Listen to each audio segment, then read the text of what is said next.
থাইল্যান্ডের যে দেখতে পাচ্ছি এখানে যে স্কিলগুলো ওরা ফোকাস করছে আপ স্কিলের রিস্কিলের জন্য ওদের দেশে, অ্যানালিটিক্যাল থিঙ্কিং, ইনোভেশন আগে বলেছি, অ্যাক্টিভ লার্নিং কথা আগে বলেছি, ক্রিটিক্যাল থিঙ্কিং বলেছি, লিডারশিপ দেখেছি আমরা, কমপ্লেক্স প্রবলেম সলভিং দেখেছি।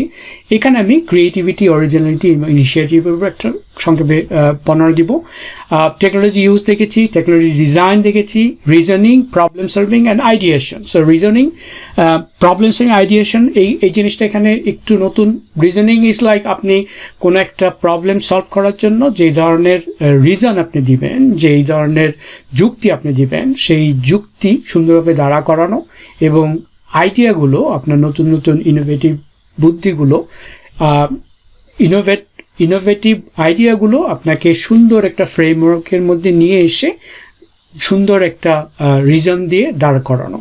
রেজিলিয়েন্স, স্ট্রেস টলারেন্স আমরা আগেই দেখেছি এবং বাকি এখানে একই জিনিস, দের ইজ নাথিং ডিফারেন্স।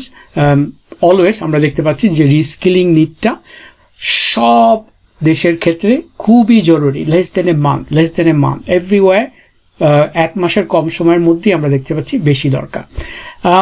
এখানে আমি ডেফিনেশন অফ অরিজিনালিটি, ক্রিয়েটিভিটি যেটা আমরা আগে দেখেছিলাম। So creativity is the skill of bringing about something new and valuable. So এখানে একটা জিনিস, ক্রিয়েটিভিটি হচ্ছে একটা নতুন স্কিল আনা, একটা নতুন আইডিয়া আনা, কিন্তু যেটা নট নতুন বাট অলসো ভ্যালু অ্যাড, সেটার একটা মূল্যবোধতা থাকতে হবে, সেটার একটা ভ্যালু থাকতে হবে, তার একটা যে কারণে আপনি যেভাবে আপনি যে ক্রিয়েটিভিটিটা, যে ধরনের উদ্ভাবনী জিনিসটা আপনি নিয়ে আসলেন, তার থেকে একটা কিছু গেইন করতে হবে, তার থেকে একটা কিছু পেতে হবে যেটা which will be a value add. Creativity is the process of bringing something new into birth. এখানে বলছে ক্রিয়েটিভিটি হচ্ছে একটা নতুন জিনিস আনা। এখানে originality, creativity is almost the same. It's just seen into different perspective. Sometimes in odd and striking fashion lies at the heart of any creative use of mind, no matter what field of discipline. So আমরা বিভিন্ন ধরনের definition দেখলাম। আর creativity প্রসেসের মধ্যে আমরা দেখতে পাবো designing, brain storming, thinking, vision, ideas, research, inspiration. So আমরা এখানে আমার বর্তমানে কাজে আমরা কিছু কিছু ক্রিয়েটিভিটি ব্রেন স্ট্রমিং সেশন আমরা ব্যবহার করি।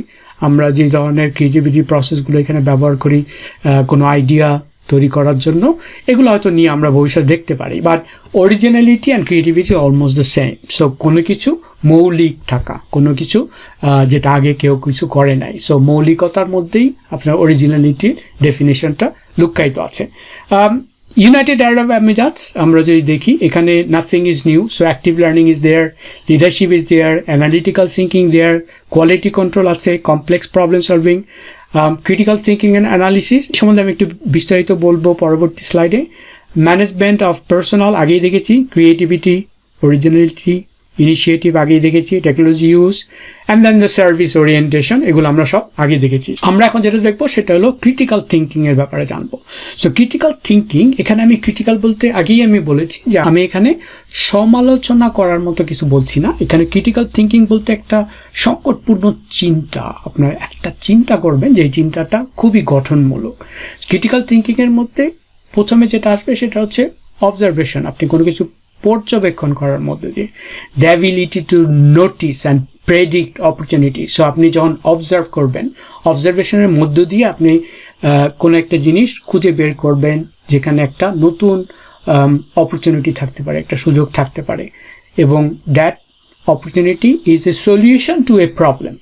ওকে, অ্যানালিসিস এগেইন, যে বিশ্লেষণ করার যে capacity, so gathering information and understanding and interpreting the data. So আমরা ডেটা সায়েন্সের মধ্যে ব্যাপকভাবে এটা দেখছি।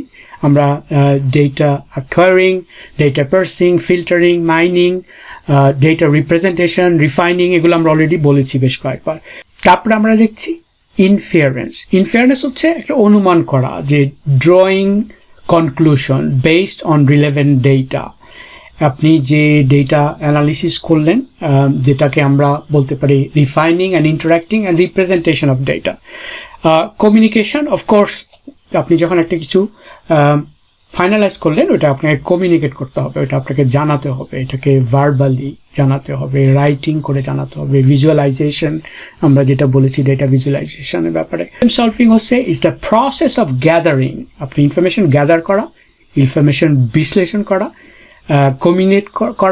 কমিউনিকেট করার পর and then to identify and troubleshoot a solution. So আপনার একটা সমস্যা সমাধানের জন্য যে ধরনের প্রসেসটা আপনি ব্যবহার করবেন, এই প্রসেসটার মধ্যে যে ধরনের স্টেপগুলো আপনার দরকার হবে।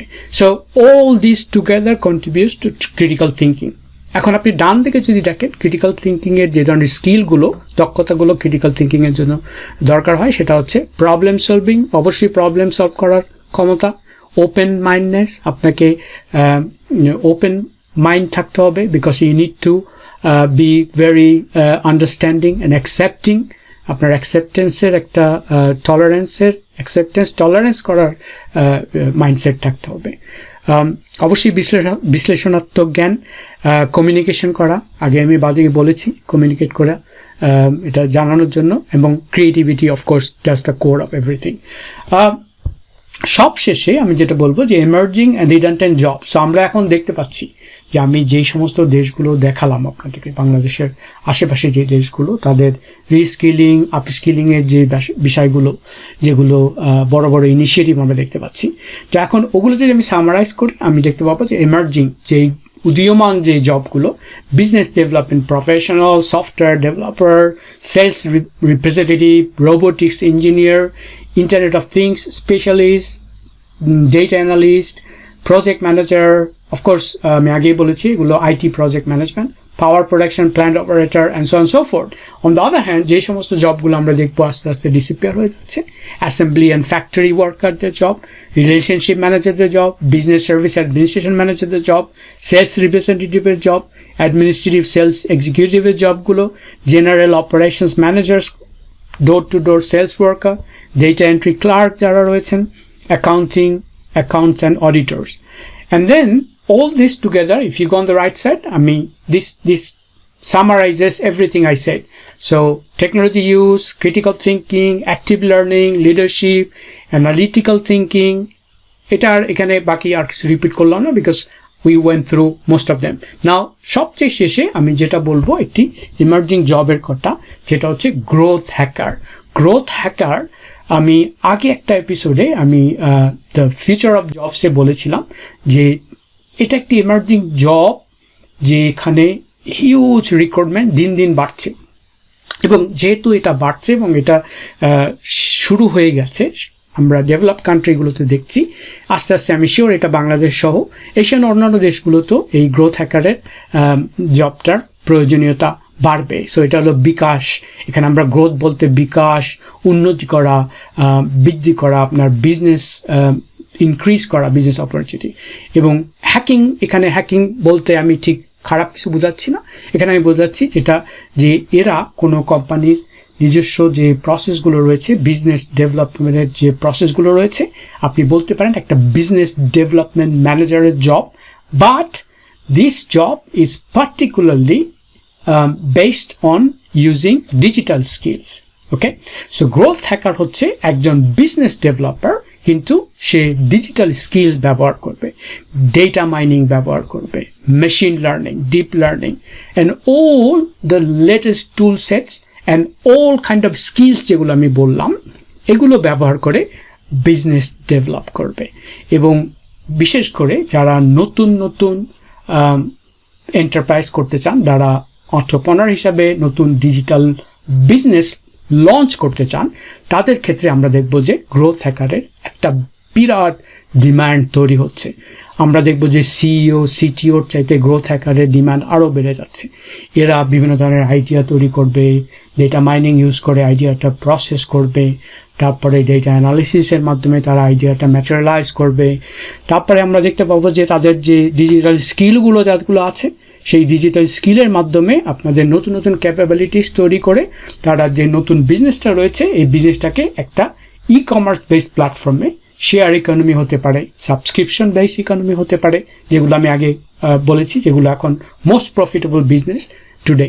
সো এই ধরনের গ্রোথ হ্যাকারের ব্যাপারে আমি আরও বিস্তারিত পরে আপনাদেরকে বলবো, এবং গ্রোথ হ্যাকারের যেই ধরনের স্কিলস, যে ধরনের টেকনোলজি ব্যবহার করতে হবে, যে ধরনের রিকোয়ারমেন্টগুলো আছে, এগুলোর উপরে আমি পরবর্তীতে আরও ভিডিওতে বিস্তারিত বর্ণনা করব, যাতে আপনারা অলরেডি মাথায় রাখতে পারেন যে এই ধরনের একটা গ্রোয়িং জব অপরচুনিটি আস্তে আস্তে তৈরি হচ্ছে। এবং এই গ্রোথ হ্যাকার কাজ কিন্তু আপনি গ্লোবালি যে কোনো জায়গা থেকে করতে পারবেন। ওকে, আজকে যেহেতু আমরা ফ্রিল্যান্সিং করছি, আমরা ডেটা সায়েন্স বিশেষ করে অন্যান্য ক্ষেত্রে আমরা আমাদের প্রযুক্তির জ্ঞান বাড়িয়ে আমরা রিমোটলি রেভিনিউ জেনারেট করতে পারছি, এবং সেক্ষেত্রে গ্রোথ হ্যাকারও একটা বড় ভূমিকা পালন করবে। আজকে এখানেই শেষ করছি। Thank you very much. আমার ভিডিওটা ভালো লাগলে অবশ্যই একটা লাইক দিবেন এবং শেয়ার করবেন please. And again as I said, আমি জাস্ট ওয়েট করছি আমার যত সাবস্ক্রাইবার বাড়তে থাকবে তখন আমি নতুন নতুন ভিডিও অ্যাড করতে থাকবো। শুধু ডেটা সায়েন্স না, আমি বলেছি আমি এআই, মেশিন লার্নিংয়ের উপরে, ক্লাউড কম্পিউটিংয়ের উপরে কোর্স শুরু করবো ইনশাল্লাহ। But I need a really good amount of subscriber before I can use it. Thank you very much and see you soon, inshallah.